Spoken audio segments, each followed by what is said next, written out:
एक बार एक बहुत बड़ा बिजनेसमैन एक छोटे से गांव में जाता है। उसका मकसद होता है कि उस गांव में एक बड़ी सी फैक्ट्री लगानी है। वह एक ऐसी जगह पर पहुंच जाता है जहां पर उसके सामने एक नदी होती है और उस नदी के सामने वह गांव होता है। अब उसके सामने दो रास्ते हैं। पहला यह कि वह सड़क के रास्ते घूमकर उस गांव तक पहुंचे, जिसमें लगभग 10 घंटे लगेंगे क्योंकि वहां तक पहुंचने का कोई डायरेक्ट रास्ता नहीं है।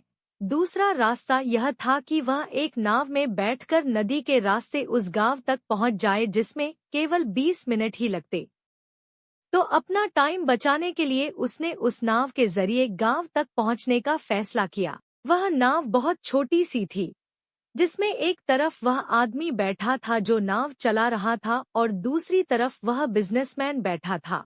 नाव में बैठने के थोड़ी देर बाद उस बिजनेसमैन ने नाव वाले से पूछा, तुझे पता है तेरी नाव में कौन बैठा है?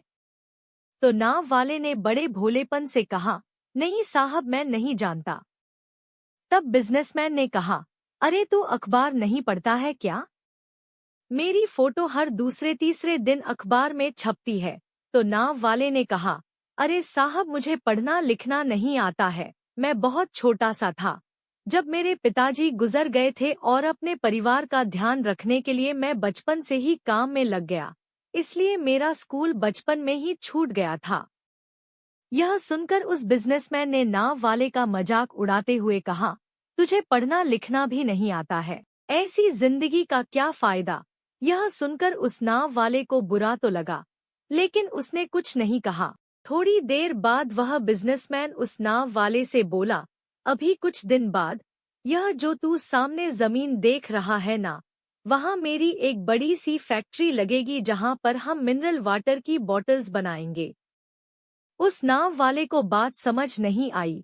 उसने कहा, किस चीज की फैक्ट्री? तो बिजनेसमैन ने बड़े इरिटेट होकर उससे कहा कि वहाँ पानी की बोतलें बनेंगी, जो तेरे गांव में नहीं बिकती लेकिन शहरों में बहुत बिकती है। तब नाव वाले ने कहा, अरे साहब, मुझे कहाँ पता होगा, मैंने तो कभी इस गांव से बाहर निकला ही नहीं।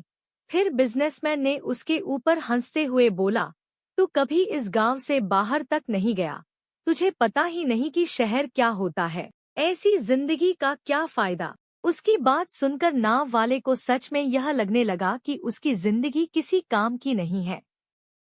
यह सोचते हुए उसकी नाव पर से ध्यान हटी और नाव की एक बड़े से पत्थर से टक्कर हो गई, जिसकी वजह से नाव में पानी भरने लगा और नाव डूबने लगा। उस जगह पर पानी बहुत ही गहरा था और किनारा बहुत दूर था। नाव वाले को समझ आ गया कि अब इस नाव को बचाने का कोई तरीका नहीं है। फिर वह अपनी जान बचाने के लिए नदी में छलांग लगाने ही वाला था। तभी उसने बिजनेसमैन ने पूछा, आपको तैरना तो आता है ना? तो बिजनेसमैन ने घबराकर पूछा, ऐसा क्यों पूछ रहे हो? मुझे तैरना नहीं आता है। उसकी यह बात सुनकर नाव वाले को हंसी आ गई और बोले, साहब, आपको तैरना तक नहीं आता, ऐसी जिंदगी का क्या फायदा? यह सुनकर उस बिजनेसमैन को अपनी गलती का एहसास हुआ और हाथ जोड़कर उसने नाव वाले से कहा, तुम जो मांगोगे मैं तुम्हें वह दूंगा, बस मेरी जान बचा लो। तो उस नाव वाले ने कहा, अरे साहब, घबराओ नहीं, मुझे सिर्फ तैरना ही नहीं आता है, बल्कि डूबते हुए लोगों को बचाना भी आता है। आप मुझे कसकर पकड़ लो, मैं आपको कुछ नहीं होने दूंगा। और फिर उस नाव वाले ने न सिर्फ अपनी बल्कि उस बिजनेसमैन की भी जान बचाई। तो हमें इस कहानी से एक बहुत बड़ी सीख मिलती है कि जिंदगी में कभी किसी की मजाक नहीं उड़ानी चाहिए या अपने से कम नहीं समझना चाहिए, क्योंकि हमें नहीं पता कि कब, कहां और कैसे किसकी जरूरत पड़ जाए।